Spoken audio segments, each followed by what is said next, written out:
where we're going to begin tonight, or this morning rather, is with what should have been basic last night in the preseason in the National Football League, but wasn't. Raiders play the Packers last night in Winnipeg, game that was scheduled for Winnipeg when the Raiders didn't know where they were going to play this season. There was the big question, was Oakland going to allow them to play? Were they going to have to play there? Were they going to play in San Diego? Would they play in Barstow? They settled the game to play in Winnipeg. It's a Raiders home game. So Packers and the Raiders go up, and we had a lot of fun a day ago with Aaron Rodgers wearing the Canadian tuxedo to the game. He didn't play last night. Why didn't Aaron Rodgers play? Well, Aaron Rodgers didn't play. 33 Packers didn't play. The Raiders rested almost all of their starters. Part of the reason was the field. About an hour before the game, they realized the field had two big holes in either end zone where the goalposts go. They had to pull them out. Obviously, Canadian Football League field is 110 yards longer than an NFL field. So they pulled the goalposts out, and there's a big hole in the middle of the end zone. They couldn't tamp it down, so they decided to play the game on an 80-yard field.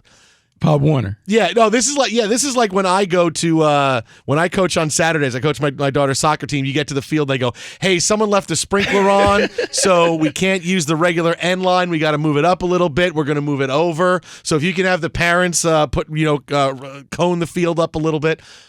So what they decide to do is it's an 80-yard field. The 10-yard line is the goal line, and the goal line is the back of the end zone. Also, because of the shortened field, no kickoffs. And we're going to start from the 15-yard line. So the first thing that I think everybody wants to know is how does this happen? I mean, this kind of silliness and farce takes on, as Bill Walton would say, an effort of biblical proportions. How does this happen, Buck? I really don't know how this happens. When you have an event that is out of the country and it's a big event, it is on the calendar. It's on the calendar for a while. The planning should have been in place to make sure that the field was certified and everyone would be able to do what they needed to do when it came to playing. And the fact that they don't have it done, to me, it kind of falls on the shoulders of the promoter and even the National Football League because they signed off on this. The one thing that you have to always do, you got to keep the health and safety of the players first and foremost, and putting them on a field that wouldn't be designated as safe is something that the NFL can have and they can be a part of. You know, the funny thing is last night on my night show, we had on a writer from the Winnipeg Sun who covered, they want to know, hey, what happened? How did this all go? And he said a couple of really interesting things. The first thing he said was that the Raiders were all set, right? Raiders wanted to play. And it was the Packers who said, we don't know about this. We're going to sit our guys. The field's not. Gruden was like, yeah, we're ready to go. Let's play. Let's go. So we'll see this on Hard Knocks next week when this comes up.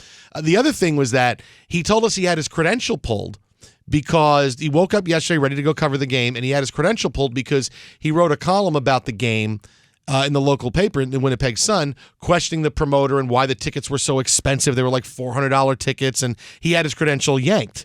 And he thought it's because that's what he wrote. But finally, he got his credential taken care of, and he was able to cover the game. I asked him, why are you... how did this field get okayed? It was because it was okayed yesterday. And he said, well, I don't know how that happened because they were doing so much stuff to the field yesterday. I don't know if it was the promoter just, trying to cover himself by saying, yeah, the field is great so we can have a game. And I walked away from the interview with him saying something just fell through the cracks here. Maybe the NFL just said, it's the Raiders, whatever. Let them do whatever. But something really must have fallen through for this to happen. Something had to fall through. I just can't imagine. Like last time I was a player, we were part of the American Bowl series where we would play overseas. We played in Toronto. We played in Japan. And all those things went off according to script. This taking place in Canada, particularly on a field where they play football, even though they play Canadian football, there should have been something in place to make sure that they could fill the holes where the goalposts in Canadian. So, in the CFL, the goalposts are at the front of the end zone. In the NFL, obviously, they're in the back. And so it changes the dynamics. It changes the dimensions of the field when you play on a CFL field. But that should have been something that is easily talked about and discussed. I can't imagine how they were able to go through the planning process and not say, hey, by the way, we have to take the goalpost out and do something different. Like that's the first thing you think about when you look at CFL. And so to me, it's inexcusable that we would have these issues.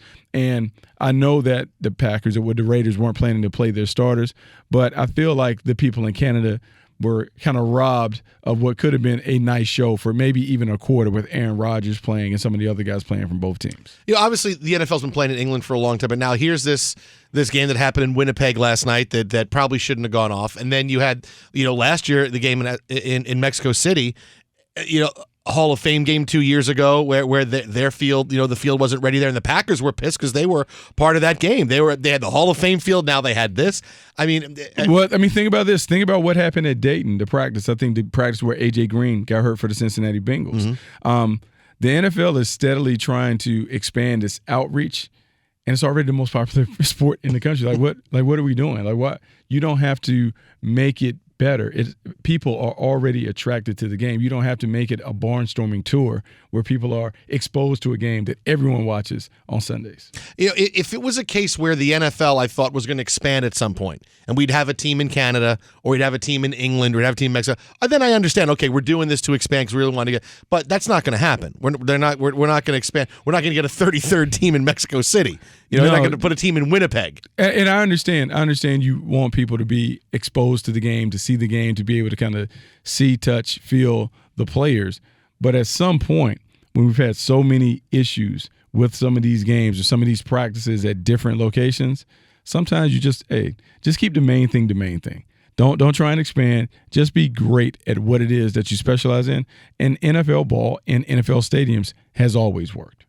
Jason Smith, Bucky Brooks in for Dan and the Danettes here, the Dan Patrick Show on Fox Sports Radio. All right, now, I look at what happened last night, and sometimes I look and I see there are watershed moments for certain things.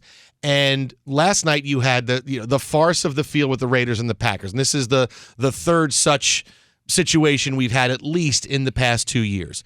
Already, teams have pushed away from playing their players deep into the preseason. The Raiders didn't play their players last night. The Packers didn't play their players. We had the game get canceled in the fourth quarter between the Ravens and the Eagles last night because of bad weather. No, we're not going to play the rest, we're just going to cancel the game. Up until now, the conversation about cutting the preseason has been part of the next CBA. Well, the owners want to add 2 more games. Well, you got to take away preseason games. But now the conversation has gone from, hey, maybe we'll get rid of some preseason games to how necessary is it anymore? Because teams just simply don't take it as seriously as they used to, as far as making sure the first week players play a series, second week they play a quarter, third week they play a half, fourth week they don't play at all. Now you look at the Rams and Sean McVay saying, hey, I'm resting all my guys for the entire preseason. They made it to the Super Bowl. I think I can look back at last night and say that's the night where popular opinion and the National Football League moved towards, okay, there's not going to be 4 more preseason games for the rest of our lifetime. We're going to cut it down to 2. It's just a matter of when, whether it's part of the next CBA, but this 4-game preseason now is going to disappear at some point soon. Yeah, it's going to disappear, but here's the issue, and it's one of the issues where people don't talk about. The preseason is the opportunity for the owners to make money because they don't have to pay the players. So during the preseason, players are only collecting per diem. So this is everybody. Aaron Rodgers to the 90th guy on the roster, they make the same amount of money during the preseason. So when owners are charging regular season prices for tickets and parking and everything else, it is a huge cash cow for them. That's why you haven't seen the rush from ownership to get rid of it, because it is such a profitable adventure for them. And so when they want to insert it into the CBA, yes, it'd be more money because the TV deal will go up, regular season values would go up, and you can do more things with regular season. But one of the reasons why owners are okay with the product that we see is because this is strictly a money grab for them. It has little to do with the team and the team developing during those 4 games. Right, but that could be part of the negotiation. Here, we give you this, you give back. Because, look, the players are on board with less preseason, too. They wouldn't be thrilled about another regular season game, but if this is part of the negotiation and the give back is, hey, your rookie contract will knock a year off, instead of 4 and an option, it could be 3 and an option, that's part of what could happen. Yeah, it'd be interesting to see what the players respond back. If this is a big selling point for ownership, either the preseason or the regular season, adding an additional regular season game, we'll see what the pushback is. What do the players want to get out of this part of it? Now, I do agree. You can get ready to play without 4 preseason games. You can do it with a combination of joint practices and or scrimmages or whatever it is you want to call those exhibitions. You can do those things. And we're seeing people understand that if every team has about 8 to 10 what we call core players, blue chip players, where injury to one of those guys could be detrimental to your team. You're seeing more teams make sure that, hey, no matter what, we want to get to week 1 with everything available, all of our weapons available to be able to play and give ourselves the best chance to succeed. Coming off the Rams doing it and some of the other teams doing it, more coaches are comfortable saying, I will expose my guys to practices, even joint practices, because they get the competitive work. But in terms of a preseason game where a random injury occurrence could happen, we'll hold them out. Did you like preseason when you played? Well, how did you feel about it? Well, I feel great about it because that's the only way I can make teams. So all these games where you're talking about the product is bad and, oh, my God, who are these guys? Well, I was one of those guys. I was one of those guys playing in front of 15 people in the fourth quarter of 2 minutes and treating it like it's a Super Bowl. So I can feel for those players. But is it going to hurt them? Is it going to hurt those players not have if it wasn't games? It'll hurt, but like in anything, if you tell me as a coach that I only have 2 games, then it just kind of changes how we're going to play the young guys. The young guys may have 1 game to get it out. Whatever you do in that first preseason game is everything, because the second preseason game will be to make sure we get our starters in rhythm. And so it just kind of changes dynamics of how you'll play those young guys. But coaches and teams kind of know going in, they have a soft 53 to 60-man roster, and there are only 4 or 5 guys that kind of play themselves onto or off of the roster based on their performance in preseason.